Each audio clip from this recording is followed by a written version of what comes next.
Tell him the baby might not be his. That's when I realized I wasn't just sitting at the table. I was sitting on a lie. Family dinners with my girlfriend's side were never smooth, but that night was different.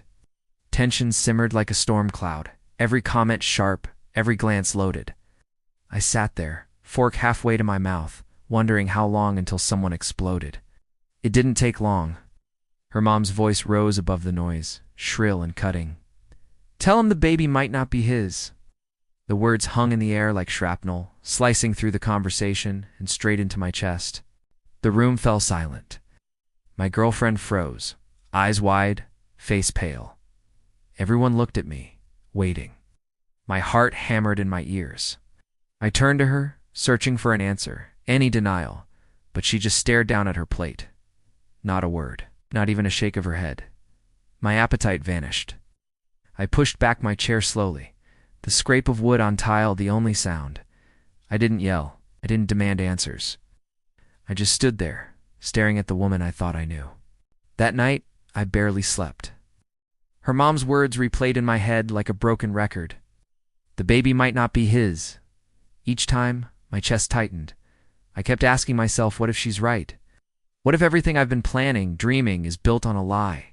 By morning, I knew what I had to do. This wasn't about trust anymore. It wasn't about love, or promises, or whispered reassurances. It was about the truth. Cold, hard, undeniable truth. So I called my lawyer. I didn't rant. I didn't cry. Just explained the situation. Within hours, a courier was on their way to her with a package, a sealed DNA test kit. No confrontation, no argument, just science. Later that afternoon, my phone buzzed with her name. The first call I ignored, then another, and another. By the fifth, I picked up. Her voice came through, panicked, high-pitched, almost unrecognizable. How could you do this to me? Do you not trust me at all? I stayed calm. If there's nothing to hide, then it's just a formality. We'll have peace of mind. That's all. She broke down, hysterical. I can't believe you don't believe me. You're humiliating me. You're treating me like a liar. Her reaction told me more than the test ever could, because someone who had nothing to hide wouldn't fight the truth so hard. Someone who is innocent would welcome clarity. But instead, she was doing everything to avoid it. And with each tearful word, each attempt to spin the story, I felt something in me shift. The blind trust I had given her shattered, replaced with cold determination. This wasn't about feelings anymore. This was about facts.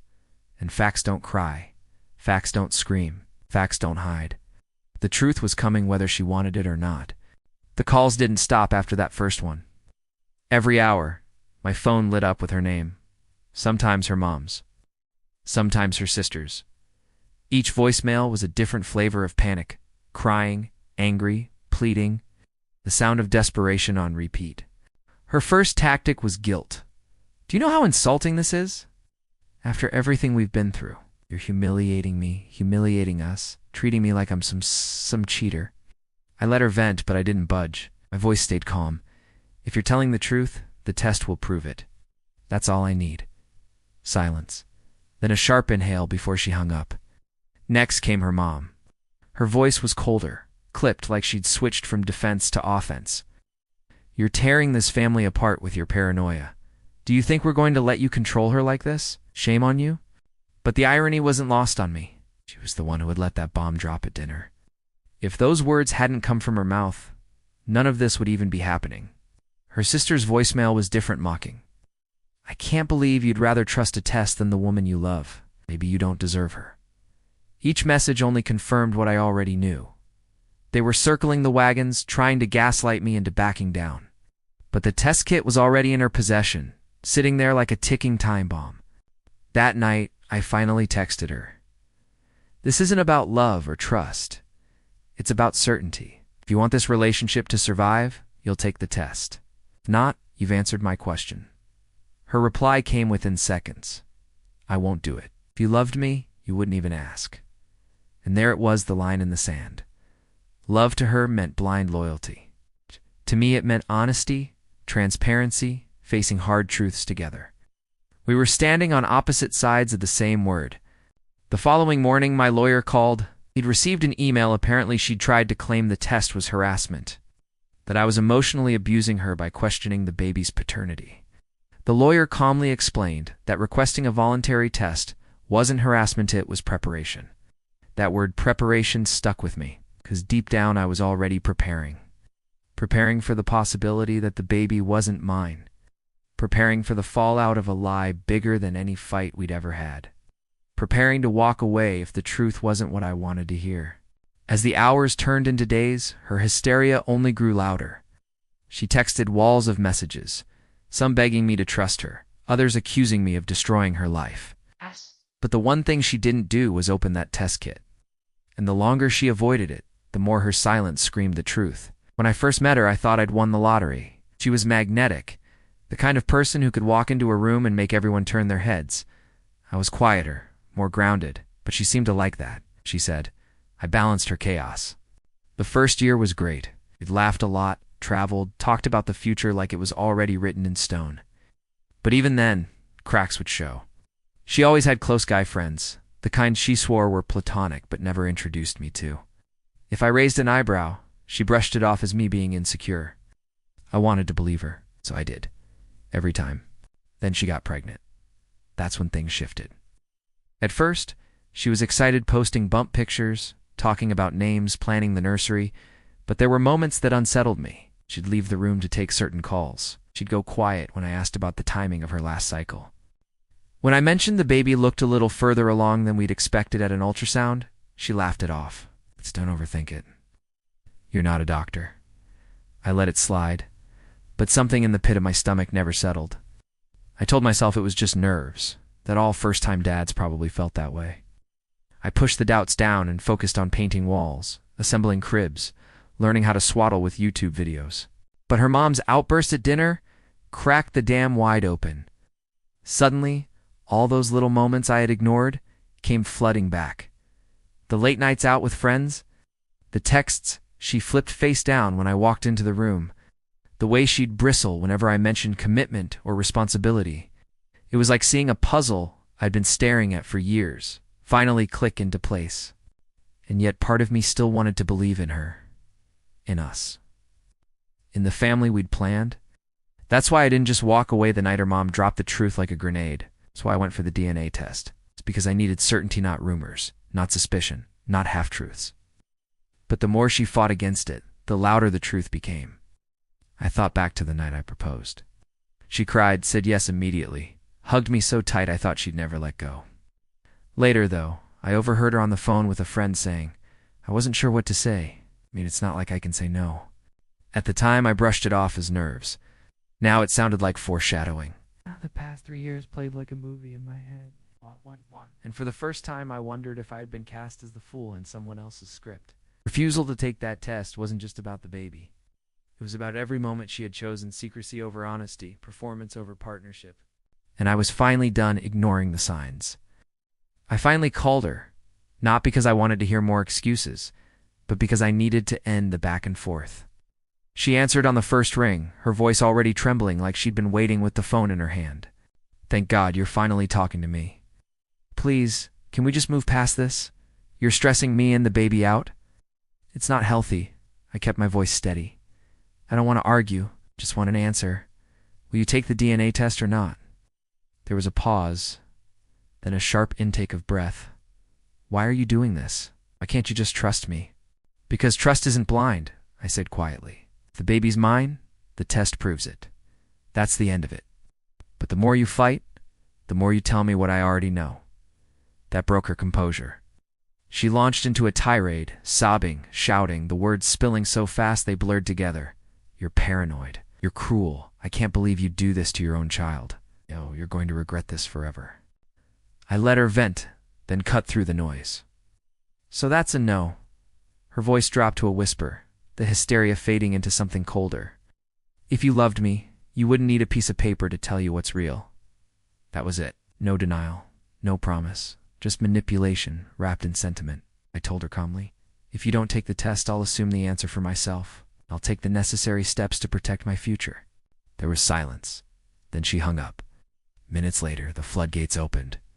Her mom texted me paragraphs about how I was destroying her daughter's pregnancy. Her sister called me heartless. Friends we'd both known for years started messaging me, saying she was falling apart, and I needed to do the right thing. But what none of them seemed to realize was that the right thing wasn't protecting her feelings, it was protecting the truth. I screenshotted every message, every refusal, every attempt to twist the narrative. I saved them in a folder titled Evidence. My lawyer had already advised me. If she refused the voluntary test, there were legal avenues later to establish paternity. I wasn't cornered anymore. I had options. And that gave me more peace than I expected. That night, I sat in the nursery we'd painted together, staring at the little crib, the pale yellow walls, the stuffed animals lined neatly on the shelf. It should have been a room filled with excitement, anticipation. Instead, it felt hollow, like a stage set waiting for an actor who never showed up. I realized then that, whatever the outcome, my role had already changed. I wasn't just a partner anymore. I was an investigator of my own life, forced to uncover whether the story I'd been told was even real. And her silence was telling me everything I needed to know. It didn't take long before she escalated things. I woke up one morning to see my phone lighting up with notifications. She had posted a long rant on social media about how I was abandoning her during pregnancy and refusing to take responsibility. Her words painted me as the villain. According to her, I was cold, heartless, and trying to force her into a DNA test because I didn't want to be a father. She attached a blurry photo of the baby sonogram as if that was proof of anything. The comments section was already filling with sympathy from her friends and family. "You don't deserve this. He's trash. We'll be here for you, Mama." For a second, I felt that old tug of guilt, but then I remembered the exact moment her mother had screamed those words. Tell him the baby might not be his. That memory was like an anchor keeping me steady in the storm of her manipulation. Instead of firing back, I simply posted one thing under her rant.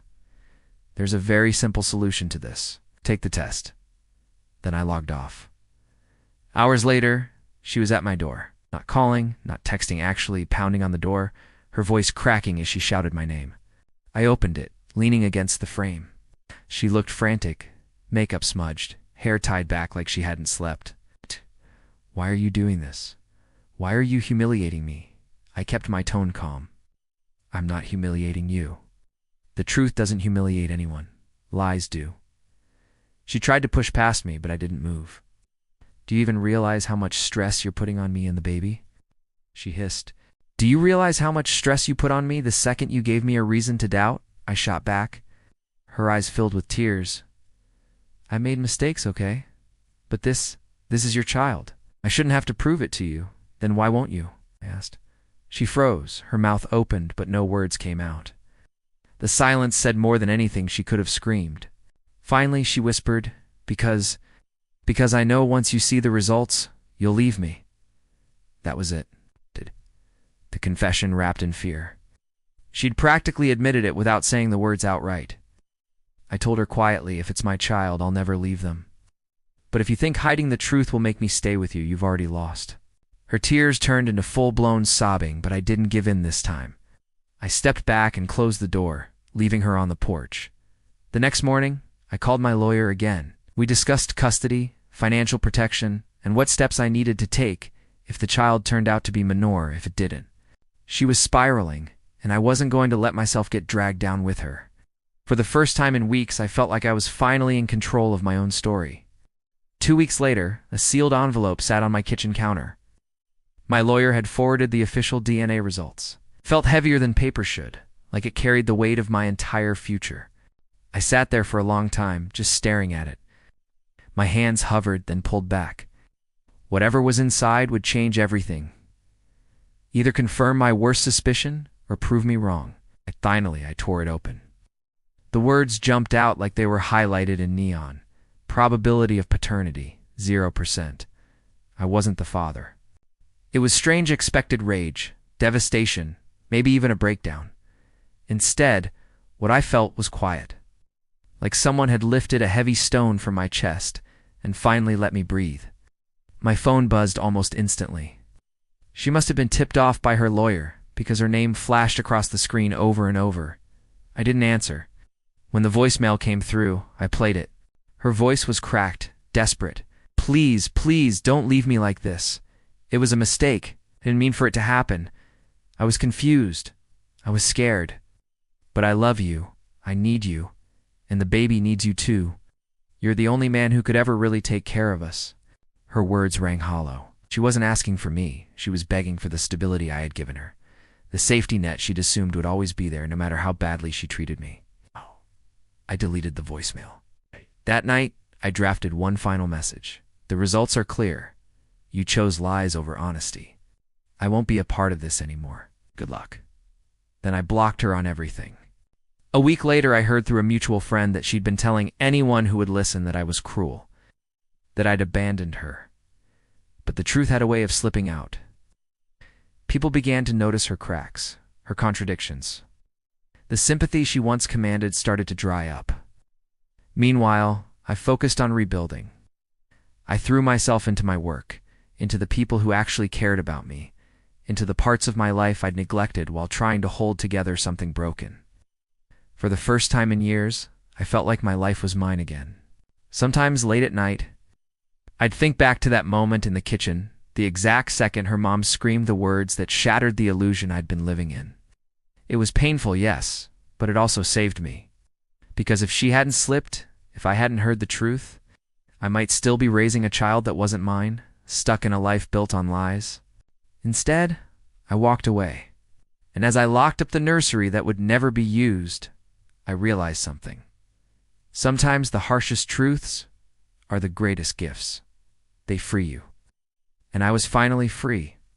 If you've made it this far, go ahead and hit the like button, subscribe, and share your thoughts in the comments.